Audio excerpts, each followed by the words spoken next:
నమస్కారం ఘంటారావానికి స్వాగతం. ముందుగా ప్రధాన అంశాలు. ఆందోళనలు వద్దు, త్వరలో మరో డిఎస్సి వేస్తాం. నిరుద్యోగులకు ప్రభుత్వం భరోసా. పరీక్షలు వాయిదా సరికాదని సూచన. నిరుద్యోగులపై సీఎం వ్యాఖ్యలను తప్పుబట్టిన భారాస. 7 నెలల్లో ఎన్ని ఉద్యోగాలు ఇచ్చారో శ్వేతపత్రం విడుదలకు డిమాండ్.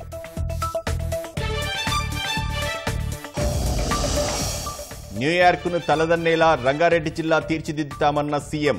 గౌడ కులస్తులకు కాటమయ్య రక్ష కిట్లు పంపిణీ చేసిన రేవంత్ రెడ్డి. హరీష్ రావు ప్రజాభిమానం ఉన్న నాయకుడన్న బండి సంజయ్. భాజపాలోకి వస్తే రాజీనామా చేసి రావాలని సూచన.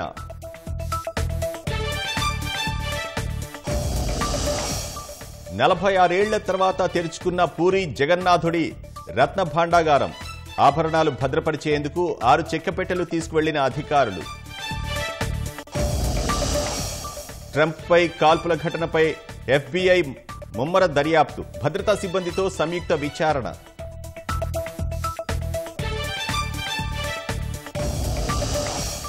ట్రంప్పై హత్యాయత్నాన్ని ఖండించిన ప్రపంచ దేశాలు. ప్రజాస్వామ్య వ్యవస్థ, రాజకీయాల్లో హింసకు తావులేదన్న మోదీ.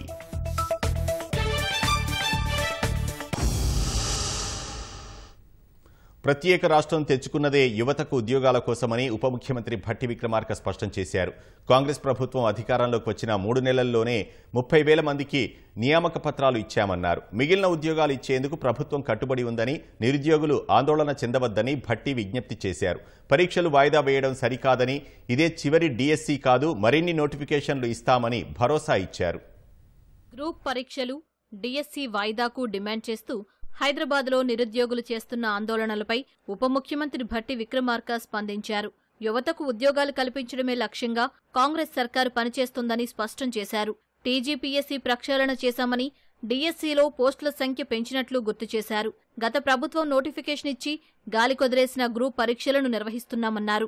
నిరుద్యోగులకు నష్టం కలగకూడదనేదే తమ ఉద్దేశమని భట్టి అన్నారు. ఈ రాష్ట్రం తెచ్చుకున్నదే ప్రధానంగా ఉద్యోగాల కోసం. అందుకే కాంగ్రెస్ పార్టీ ఇందిరమ్మ రాజ్యం అధికారంలోకి వచ్చిన మరుక్షణం నుంచే ఈ రాష్ట్రంలో నిరుద్యోగ యువతీ యువకులకి ఉద్యోగ అవకాశాలు కల్పించడంలో ప్రధానమైనటువంటి దృష్టి సారిస్తూ రాగానే మొదటి 3 నెలల్లోనే 30,000 మందికి నిరుద్యోగ యువతీ యువకులకి అపాయింట్మెంట్ ఆర్డర్స్ ఇచ్చి ఉద్యోగాల్లో చేర్పించిన సంగతి కూడా మీ అందరికీ తెలిసింది.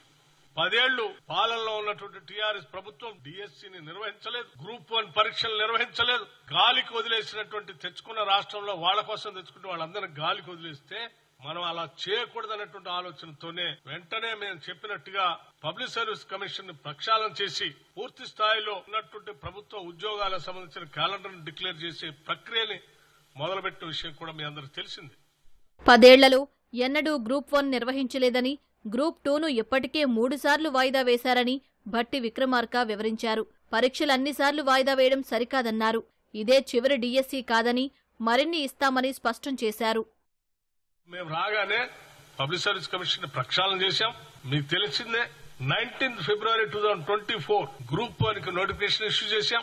గ్రూప్ 2 ఎగ్జామ్స్ కండక్ట్ చేయడం కోసం నోటిఫికేషన్ కూడా ఇచ్చాం. 18/11/2024 వరకు ఎగ్జామ్స్ కండక్ట్ చేయాలని స్పష్టంగా అన్ని కూడా ఉద్యోగ యువత యువకుల కోసం త్వరితగతిన పూర్తి చేసి ఉద్యోగాలు ఇవ్వాలనే ఆలోచనతో డిఎస్సికి సంబంధించి కూడా డేట్ ని మనం అనౌన్స్ చేసి పక్కాగా ఎగ్జామ్స్ కండక్ట్ చేసి ఉద్యోగాలు కల్పించాలనే ఆలోచనతోనే పోతాం. కాకపోతే కొద్దిమంది విద్యార్థులు మాకు ఇన్ని ఒక్కసారి ఊపిరాడనని నోటిఫికేషన్స్ ఇస్తా ఉన్నారు, ఇన్ని ఉద్యోగాలు వస్తా ఉన్నాయి, మాకు ఇంకా కొద్ది టైం ఇస్తే బాగు అని అడుగుతా ఉన్నారు. రైట్, ఇది ఒకటే కాదు కదా. డిఎస్సి సంబంధించి నేను మరొక మాట కూడా మీకు ఇంకో శుభవార్త చెప్తా ఉన్నాం. ఇప్పుడు మేము కండక్ట్ చేసే డిఎస్సి సంబంధించినటువంటి 11,000 ఉద్యోగాలే కాకుండా ఇంకో 5 నుంచి 6,000 ఉద్యోగాలు డిఎస్సి సంబంధించి ఇంకా వస్తాయి కొద్ది రోజుల్లో. ఇంకోటి మరొకటి కూడా వస్తుంది. వేరే కంగారు పడాల్సిన అవసరం లేదు. చదువుకున్న విద్యార్థులందరూ కూడా మంచిగా రాయండి. మీరు ఇదే ఆఖరిది కాదు, చివరిది కాదు. కొన్ని రోజులుగా రాష్ట్రంలో గ్రూప్స్ డిఎస్సి అభ్యర్థులు నిరుద్యోగులు తమ న్యాయమైన డిమాండ్లు సాధించుకునేందుకు రోడ్ల మీదకు వచ్చి నిరసనలు తెలియజేస్తుంటే ప్రభుత్వానికి చీమ కుట్టినట్లయినా లేకపోవడం శోచనీయమని మాజీ మంత్రి హరీష్ రావు ఆందోళన వ్యక్తం చేశారు. పెద్ద మనసుతో వారి సమస్యలకు పరిష్కారం చూపించాల్సింది పోయి రెచ్చగొట్టే విధంగా వ్యాఖ్యలు చేయడం సరికాదన్నారు. ఉప ముఖ్యమంత్రి భట్టి విక్రమార్క కూడా ఇవాళ పత్రికా సమావేశం నిర్వహించి ఉసూరుమనిపించారని ఆక్షేపించారు. సమావేశంలో అభ్యర్థులు నిరుద్యోగులకు ఎలాంటి ఉపశమనం కలిగించే మాటలు చెప్పలేదని, సమస్యకు పరిష్కారం చూపలేదని అసహనం వ్యక్తం చేశారు. గ్రూప్స్ డిఎస్సి అభ్యర్థులు నిరుద్యోగుల సమస్యల పరిష్కారం తదితర అంశాలపై సీఎం రేవంత్ రెడ్డికి మాజీ మంత్రి హరీష్ రావు బహిరంగ లేఖ రాశారు. గతంలో తమ ప్రభుత్వం ఉన్నప్పుడు 503 ఉద్యోగాల భర్తీ కోసం గ్రూప్ 1 నోటిఫికేషన్ ఇవ్వడం జరిగిందని, ప్రస్తుత ప్రభుత్వం వాటికి మరో 60 ఉద్యోగాలు చేర్చి మొత్తం 563 ఉద్యోగాలతో కొత్త నోటిఫికేషన్ వేశారన్నారు. అభ్యర్థులు పెద్ద సంఖ్యలో దరఖాస్తు చేసుకున్నారు. ఈ పరిస్థితిని దృష్టిలో పెట్టుకుని మెయిన్స్కు 1:50 నిష్పత్తిలో కాకుండా 1:100 నిష్పత్తిలో అభ్యర్థులను అనుమతించాలని కోరారు. నిరుద్యోగ యువకులు విద్యార్థులపై సీఎం రేవంత్ రెడ్డి చేసిన వ్యాఖ్యలపై భారాస కార్యనిర్వాహక అధ్యక్షుడు ధ్వజమెత్తారు. వెంటనే నిరుద్యోగ యువతకు రేవంత్ రెడ్డి క్షమాపణ చెప్పాలని డిమాండ్ చేశారు. మాట తప్పినందుకే ప్రభుత్వంపై యువత భగ్గుమంటోందని వ్యాఖ్యానించారు. ఏడాదిలోగా 2 లక్షల ఉద్యోగాలు ఇస్తామని హామీ ఇచ్చిన రేవంత్ రెడ్డి అధికారంలోకి వచ్చాక ఎన్ని ఉద్యోగాలు ఇచ్చారో శ్వేతపత్రం విడుదల చేయాలని కేటీఆర్ డిమాండ్ చేశారు. ముఖ్యమంత్రి స్థాయిలో ఉండి ఇంత దౌర్భాగ్యంగా ఇంత దివాలాకోరుతనంతో మాట్లాడిన మొట్టమొదటి ముఖ్యమంత్రి రేవంత్ రెడ్డి. ఎన్నో ఆశలతో కాంగ్రెస్ ప్రభుత్వం 2 లక్షల ఉద్యోగాలు మొదటి సంవత్సరంలో ఇస్తదని చెప్పి ఏ యువతనైతే మమ్మల్ని దించి మిమ్మల్ని గద్దెనెక్కిచ్చిందో ఈరోజు అదే యువత నిన్ను ప్రశ్నిస్తున్నది. రేవంత్ రెడ్డికి అందుకే చెప్తా ఉన్నాం, 7 నెలలు అయిపోయింది, 8వ నెలలో నీ ప్రభుత్వం అడుగుపెట్టింది. ఈ 8 నెలల్లో ఒక్క నోటిఫికేషన్ ఇవ్వలేదు. మరి మిగతా 4 నెలల్లో ఎట్లా ఇస్తావు 2 లక్షల ఉద్యోగాలకు నోటిఫికేషన్లు, ఎట్లా ఇస్తావు 2 లక్షల ఉద్యోగాలు?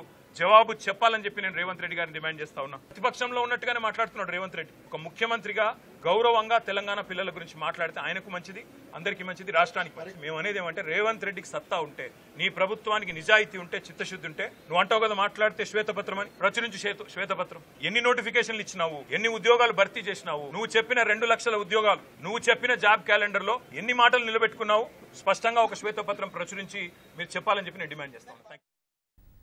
గ్రూప్ 2 పరీక్షలు వాయిదా వేయాలంటూ నిరుద్యోగులు చేస్తున్న ఆందోళనతో పోలీసులు అప్రమత్తమయ్యారు. హైదరాబాద్లో శనివారం మెరుపు ధర్నా చేపట్టారు. చికట్పల్లి ఆర్టీసీ క్రాస్ రోడ్ నుంచి అశోక్ నగర్ చౌరస్తా వరకు భారీ ర్యాలీ నిర్వహించారు. ముందస్తు సమాచారం లేకపోవడంతో ట్రాఫిక్కు తీవ్ర అంతరాయం ఏర్పడింది. ఆదివారం ఆందోళన దృష్ట్యా అశోక్ నగర్ క్రాస్ రోడ్లో భారీగా పోలీసులు బందోబస్తు ఏర్పాటు చేశారు. మఫ్టీలో తిరుగుతున్న పోలీస్ సిబ్బంది అనుమానితులను ప్రశ్నిస్తున్నారు. నిఘాను మరింత ముమ్మరం చేశారు.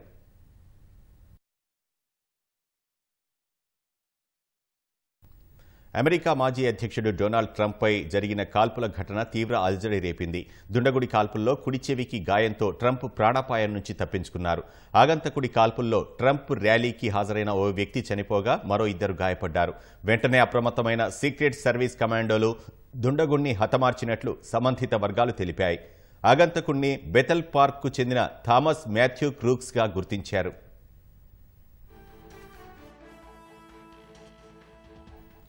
అమెరికా మాజీ అధ్యక్షుడు రిపబ్లికన్ పార్టీ అభ్యర్థి డొనాల్డ్ ట్రంప్ లక్ష్యంగా ఎన్నికల సభలో ఆయనపై కాల్పులు జరిగాయి. పెన్సిల్వేనియాలోని బట్లర్ ప్రాంతంలో ఎన్నికల ప్రచారం నిర్వహిస్తుండగా గుర్తు తెలియని దుండగుడు ఆయనపై కాల్పులకు తెగబడ్డాడు. ట్రంప్పై కాల్పుల ఘటన అమెరికా కాలమానం ప్రకారం శనివారం సాయంత్రం 6:15 జరిగినట్లు సీక్రెట్ సర్వీస్ అధికార ప్రతినిధి తెలిపారు. ప్రచార ర్యాలీకి వేలాది మంది తరలివచ్చినట్లు చెప్పారు. అమెరికా మీడియా ట్రంప్ ప్రచార కార్యక్రమాన్ని ప్రత్యక్ష ప్రసారం చేయడంతో కాల్పుల దృశ్యాలు, తర్వాత జరిగిన పరిణామాలు రికార్డయ్యాయి. బుల్లెట్ ట్రంప్ చెవిపై నుంచి దూసుకువెళ్లడం, ఆయనకు రక్తస్రావం కావడం సహా అన్ని దృశ్యాలు టీవీ ప్రత్యక్ష ప్రసారాల్లో కనిపించాయి. కాల్పుల శబ్దం విన్న వెంటనే అప్రమత్తమైన ట్రంప్ పోడియం చాటుకు వెళ్లి తనను తాను రక్షించుకునే ప్రయత్నం చేశారు. అప్పటికే సీక్రెట్ సర్వీస్ ఏజెంట్లు ఆయనకు రక్షణ వలయంగా ఏర్పడి అక్కడి నుంచి కట్టుదిట్టమైన భద్రత మధ్య సమీపంలోని ఆసుపత్రికి తరలించారు. వైద్య చికిత్స తర్వాత ట్రంప్ ఆసుపత్రి నుంచి డిశ్చార్జ్ అయ్యారు.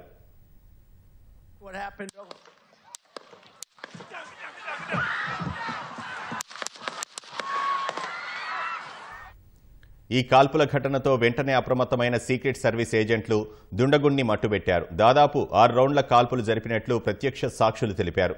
దుండగుడి కాల్పుల్లో ట్రంప్ ప్రచారంలో పాల్గొన్న ఓ వ్యక్తి మృతి చెందగా మరో 2కి తీవ్ర గాయాలయ్యాయి. ప్రస్తుతం వారు ఆసుపత్రిలో చికిత్స పొందుతున్నట్లు అధికారులు తెలిపారు.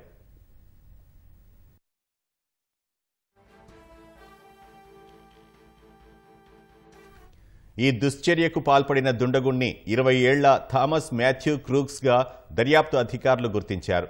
పెన్సిల్వేనియాలోని బెథెల్ పార్క్కు చెందిన వ్యక్తి అని తెలిపారు. రిపబ్లికన్ పార్టీ మద్దతుదారుడిగా నమోదు చేసుకున్న దుండగుడు 2021లో డెమోక్రాట్లకు అనుబంధంగా పనిచేసే ప్రోగ్రెసివ్ టర్న్ అవుట్ ప్రాజెక్టుకు $15 విరాళంగా ఇచ్చాడు. ప్రస్తుతం క్రూక్స్ ఇంటి వద్ద భారీగా పోలీసులు మోహరించారు. ఆ మార్గంలోని ఎవరిని అనుమతించడం లేదు. దుండగుడికి సంబంధించిన ఫోటోలు, వీడియోలు సామాజిక మాధ్యమాల్లో ముందుగానే వైరల్ అయ్యాయి. కొన్ని మీడియా సంస్థలు అనుమానితుడిగా పేర్కొంటూ అతడి ఫోటోలను ముందే ప్రసారం చేశాయి. మరోవైపు కాల్పులకు ముందు అతడు రికార్డు చేసినట్లు భావిస్తున్న ఓ వీడియో కూడా సామాజిక మాధ్యమాల్లో చక్కర్లు కొడుతోంది. అందులో ఆగంతకుడు రిపబ్లికన్ పార్టీని, ట్రంప్ను ద్వేషిస్తున్నట్లు ఉంది. ట్రంప్ ప్రసంగించడానికి ఏర్పాటు చేసిన వేదికకు 130 గజాల దూరంలో ఉన్న ఓ తయారీ కేంద్రం పైకప్పు నుంచి కాల్పులకు తెగబడినట్లు తెలుస్తోంది.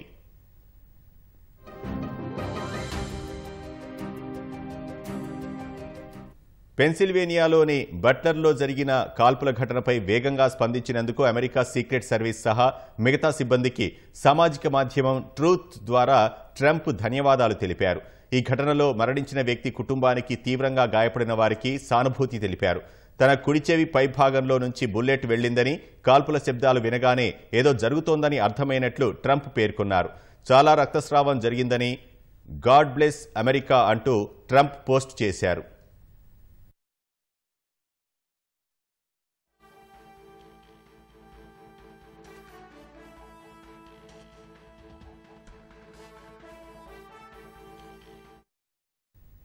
ట్రంప్పై జరిగిన కాల్పుల ఘటనను అమెరికా అధ్యక్షుడు జో బైడెన్ తీవ్రంగా ఖండించారు. కాల్పుల ఘటనకు సంబంధించిన వివరాలను సంబంధిత వర్గాలను అడిగి తెలుసుకున్నారు. అమెరికాలో హింసకు తావులేదన్నారు. హింసాత్మక ఘటనలకు పాల్పడే వారిని ఉపేక్షించేది లేదని బైడెన్ హెచ్చరించారు. మరోవైపు ట్రంప్తో అధ్యక్షుడు బైడెన్ స్వయంగా మాట్లాడినట్లు శ్వేతసౌధం ప్రకటించింది. ఆయన ఆరోగ్య పరిస్థితిపై వాకబు చేసినట్లు వెల్లడించింది. వారాంతంలో భాగంగా డెలావేర్లోని నివాసంలో ఉన్న బైడెన్ తన ప్రయాణాన్ని రద్దు చేసుకున్నట్లు తెలిసింది. వైట్ హౌస్కు తిరిగొచ్చినట్లు పేర్కొంది. కాల్పుల ఘటన అనంతర పరిణామాలను అధ్యక్షుడు బైడెన్ స్వయంగా పర్యవేక్షిస్తున్నట్లు సమాచారం. అమెరికా మాజీ అధ్యక్షుడు డొనాల్డ్ ట్రంప్పై జరిగిన కాల్పుల ఘటనను పలువురు ప్రముఖులు తీవ్రంగా ఖండించారు. తన స్నేహితుడు ట్రంప్పై దాడిని తీవ్రంగా ఖండిస్తున్నట్లు ప్రధాని మోదీ తెలిపారు.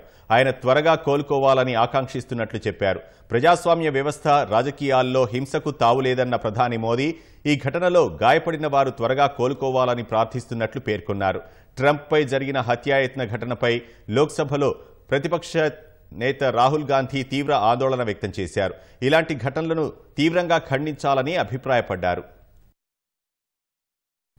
కాంగ్రెస్ పాలనలో రంగారెడ్డి జిల్లాకు మహర్దశ రాబోతోందని, మహేశ్వరంలో న్యూయార్క్ను పోటీపడేలా మరో నగరాన్ని నిర్మిస్తామని ముఖ్యమంత్రి రేవంత్ రెడ్డి ప్రకటించారు. హైదరాబాద్ను కాంగ్రెస్ సర్కార్ అభివృద్ధి చేస్తే బీఆర్ఎస్ డ్రగ్స్, గంజాయి తెచ్చిందని విమర్శించారు. బీఆర్ఎస్, బీజేపీలు ప్రభుత్వాన్ని పడగొడతామంటుంటే అభివృద్ధిని చూసి నిలబెడతామంటూ ఎమ్మెల్యేలు కాంగ్రెస్లో చేరుతున్నారని స్పష్టం చేశారు. గీత కార్మికులకు కాటమయ్య రక్ష కిట్ల పంపిణీ పథకాన్ని సీఎం రేవంత్ రెడ్డి ప్రారంభించారు. రంగారెడ్డి జిల్లా లష్కర్గూడలో స్పీకర్ గడ్డం ప్రసాద్ కుమార్, మంత్రులు పొన్నం ప్రభాకర్, శ్రీధర్ బాబు, జూపల్లి కృష్ణారావుతో కలిసి ఈ కార్యక్రమంలో పాల్గొన్నారు. తాటివనంలో ఈత మొక్క నాటిన సీఎం హైదరాబాద్ ఐఐటి సహకారంతో రూపొందించిన ఈ సేఫ్టీ కిట్లను పరిశీలించారు. గీత కార్మికుల సాధక బాధలు అడిగి తెలుసుకున్నారు. ఈ మంచిగా పనిచేస్తుంది సార్. ఈ పాస్ అయినాయి, పర్వాలేదు. పాస్ మార్క్ లేసినవా? దానికి మంచిగానే సార్, పాస్ అయింది. ఓకే.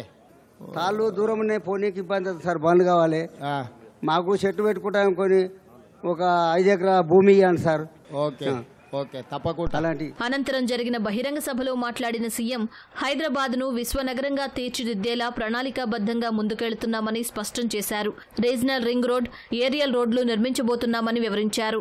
మహేశ్వరంలో ఫార్మాసిటీ కోసం సేకరించిన భూముల్లో విశ్వవిద్యాలయాలు, ఐటీ కంపెనీలు, కాలుష్యరహిత ఫార్మా కంపెనీలు సహా మెడికల్ హెల్త్ హబ్ను ఏర్పాటు చేయనున్నట్లు తెలిపారు.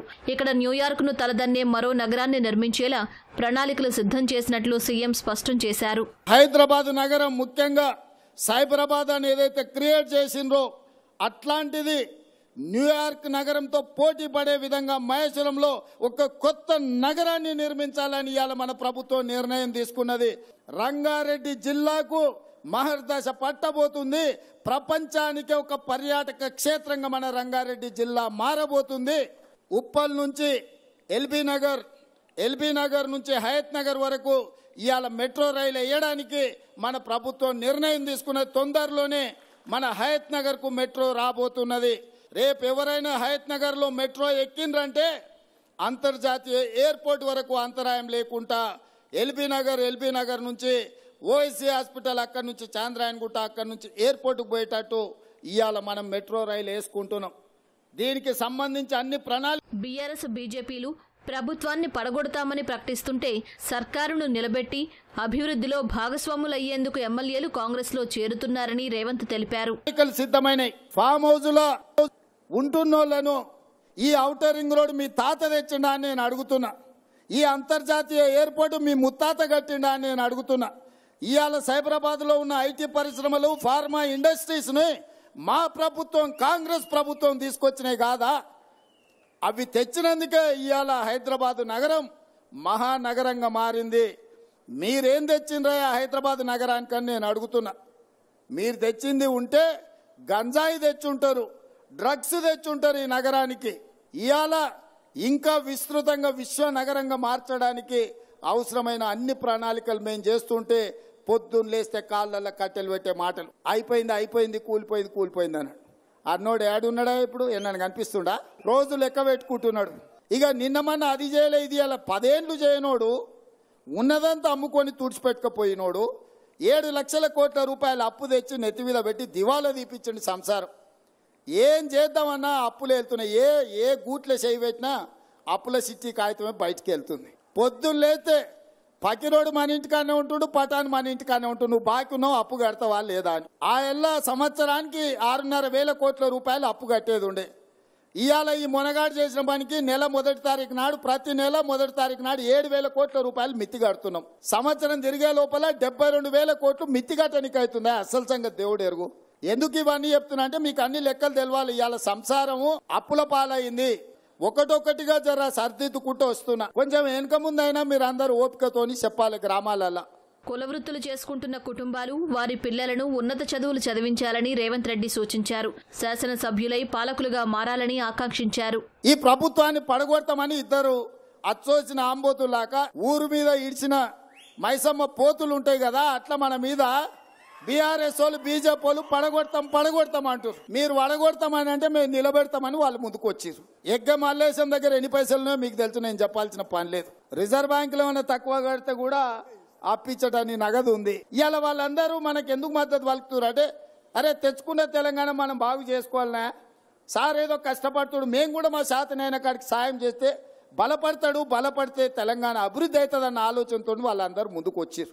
ఏముందే నా దగ్గర ఇయనీకే ఏముంది చెప్పురు? నా అంగి అమ్మితే ఏం రాదు, లాగంతా కూడా ఏం రాదు. ఏమిస్తాను నేను వాళ్ళకు? ప్రకాశనకో ఎగ్గ మల్లేశంకో ఏమి ఇవ్వగలిగినము? పరీక్షల వాయిదా విషయంలో విద్యార్థుల సమస్య వినేందుకు ప్రభుత్వం సిద్ధంగా ఉందని రేవంత్ రెడ్డి తెలిపారు. మంత్రి పొన్నం ప్రభాకర్ అభ్యర్థుల విజ్ఞప్తులు వింటారని సూచించారు. ప్రసంగం అనంతరం గౌడన్నలకు రక్షా కిట్లు అందజేశారు. అనంతరం గీత కార్మికులతో కలిసి రేవంత్ రెడ్డి భోజనం చేశారు. కుల వృత్తులు, చేతు వృత్తుల మీద ఆధారపడ్డ మా సోదరులకు నేను విజ్ఞప్తి చేస్తున్నా, పిల్లలను బాగా చదివించండి. మీ పిల్లలు, మీరు, మీ తాతలు, మీ ముత్తాతలు కుల వృత్తిని నమ్ముకొని బ్రతికిండ్రు. ఆ వృత్తి తప్ప మీకు ఇంకో వృత్తి రాకపోవడం వల్ల ఆర్థికంగా దెబ్బతింటున్నారు. కానీ మీ పిల్లలను తప్పకుండా ప్రతి కుటుంబంలో మీ పిల్లల్ని కుల వృత్తికి అంకితం చేయకుండా వాళ్ళను బాగా చదివించండి. వాళ్ళు డాక్టర్లు, లాయర్లు, ఇంజనీర్లు, ఐఏఎస్లు, ఐపీఎస్లు కావాలి. ఈ తెలంగాణ రాష్ట్ర పునర్నిర్మాణంలో భాగస్వాములై శాసనాలు చెయ్యాలి, శాసనసభ్యులు కావాలి, చట్టాలను చేసే స్థాయికి వాళ్ళు ఎదగాలి. అప్పుడే పాలితులుగా ఉన్న బలహీన వర్గాలు పాలకులుగా మారుతారు. పాలకులు కావాలంటే చదివే ఏకైక మార్గము. మీ పిల్లల్ని బాగా చదివించండి. భారాస ఎమ్మెల్యే మాజీ మంత్రి హరీష్ రావు మంచి రాజకీయ నాయకుడని కితాబిచ్చారు. భారాస పట్ల ప్రజల్లో వ్యతిరేకత వ్యక్తమవుతున్నప్పటికీ హరీష్ మాత్రం ప్రజాదరణ కలిగిన నాయకుడని స్పష్టం చేశారు. ఆయన భాజపాలోకి రావాలనుకుంటే రాజీనామా చేసి రావాలని డిమాండ్ చేశారు.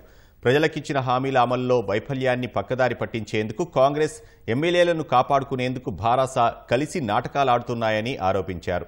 కాంగ్రెస్ ధైర్యం ఉంటే ఆ పార్టీలో చేరిన ఎమ్మెల్యేలను రాజీనామా చేయించి ఉప ఎన్నికలకు వెళ్తే ప్రజాబలం ఎవరివైపు ఉందో తేలుతుందని సంజయ్ సవాల్ విసిరారు. హరీష్ రావు గారు మంచి పొజిషన్. ఇలా కేసీఆర్ గారి మీద, కేటీఆర్ గారి మీద, వాళ్ళ కుటుంబం మీద ప్రజలకు వ్యతిరేకంగా హరీష్ రావు గారు మంచి పొజిషన్. ప్రజలు కూడా పేరుంది, ఉద్యమం చేసిన వ్యక్తి. మరి హరీష్ రావు మంచి పొజిషన్. హరీష్ రావు వచ్చినా కూడా ఆయన రాజీనామా చేసి మన ఎన్నికల పోటీ చేయాలి. కాబట్టి హరీష్ రావు పోటీ చేస్తాడు, మంచి మనకు ప్రజాపాలన ఉంది కాబట్టి ఈజీ నిలుపుతాడు. కాబట్టి మంచి పొలిటీషియన్ ఏమన్నా ఓపెన్ చెప్తారు. ఢిల్లీలో అట్లా చర్చలు ఏమన్నా జరిగినాయి సార్ గతంలో? చర్చలు మాకే వస్తున్నాయి చర్చలు. ఇప్పుడు బీఆర్ఎస్ పార్టీ ఏముంది చెప్పారు? బీఆర్ఎస్ పార్టీ చెప్పారు 8 పార్లమెంట్ స్థానాలు మేము గెలిచాం, వాళ్ళు 0. అప్పుడు కేసీఆర్ గిజ్ అన్నాడు కదా బీజేపీ ఏముంది అన్నాడు. ఇప్పుడు నేను అంటాను మీది ఏముంది అని నేను అంటున్నాను. ఇప్పుడు మాది గింత పార్టీ అన్నావు, కేంద్రంలో అధికారంలో ఉన్నప్పుడు కూడా మాది గింత పార్టీ అన్నావు. ఇప్పుడు నీదెంత పార్టీ? నీ గింత పార్టీ నీది. ఇప్పుడు డ్యామేజ్ కథ అడ్డం తిరిగిలేక ఇప్పుడు ఆయనకే చూపిస్తుంది. మీ పార్టీలో చేర్చుకున్నటువంటి శాసనసభ్యులతోని రాజీనామా చేయించి ఎన్నికల్లో తిరిగి పోటీ చేసేద్దాము కాంగ్రెస్ పార్టీకి ఉందా? ప్రజలు మా వైపే ఉండని కాంగ్రెస్ పార్టీలు అంటారు కదా. మీకు మీ ఒక సింబల్ మీద గెలిచి మీ పార్టీలో చేరారు. వాళ్ళతో రాజీనామా చేయించి మీరు ఉప ఎన్నికలకు సిద్ధం కాండి. ఎవరు ప్రజల పక్షాలు అన్నారు, ఎవరు ఏ పార్టీ పక్షాలు అన్నారు, ప్రజలకు తీర్పునిస్తారు. ఒడిశాలోని పూరి జగన్నాథుడి రత్న భాండాగారం తెరుచుకుంది. ప్రత్యేక పూజల అనంతరం మధ్యాహ్నం రహస్య గది తలుపులు తెరిచారు. శ్రీక్షేత్రంలో జగన్నాథుడి నిత్య సేవలకు అంతరాయం కలగకుండా భాండాగారం తెరిచేందుకు అధికారులు ఏర్పాట్లు చేశారు. రత్న భాండాగారంలోని ఆభరణాల లెక్కింపు తదితర ప్రక్రియ అంతా డిజిటలైజేషన్ చేయనున్నారు. ప్రస్తుతం పూరిలో రథయాత్ర జరుగుతోంది. ఈ నెల 19 వరకు జగన్నాథ, బలభద్ర, సుభద్రలు ఆలయం వెలుపల ఉంటారు. ఈ నేపథ్యంలో ఆభరణాల లెక్కింపునకు ఎన్ని రోజులు పడుతుంది, భాండాగారం మరమ్మతులు జరుగుతాయా అనేది విషయాలపై స్పష్టత రావాల్సి ఉంది. లోపల విషసర్పాలు ఉండొచ్చనే అనుమానంతో పాములు పట్టేవారిని అత్యవసర వైద్యం కోసం వైద్యులను తీసుకువెళ్లినట్లు సమాచారం. పూరి జగన్నాథుని ఆభరణాలను 5 చెక్కపెట్టెల్లో ఉంచి రహస్య గదిలో భద్రపరిచారు. పూర్వం 3 లేదా 5 ఏళ్లకోసారి గది తలుపులు తెరిచి సంపద లెక్కించేవారు. చివరిసారిగా 46 ఏళ్ల క్రితం 1978లో లెక్కించగా 70 రోజులు పట్టింది. అప్పట్లో కొన్నింటిని లెక్కించకుండా వదిలేయడంతో సందేహాలున్నాయి. ఈ నేపథ్యంలో దాఖలైన వ్యాజ్యంపై విచారణ జరిపిన ఒడిశా హైకోర్టు భాండాగారం తెరిచి సంపద లెక్కించాలని ఆదేశించింది. హైకోర్టు ఉత్తర్వులను సుప్రీంకోర్టు సమర్థించింది. వివిధ కమిటీలు వేసిన ఒడిశా ప్రభుత్వం ఎట్టకేలకు గదిని తెరిచింది.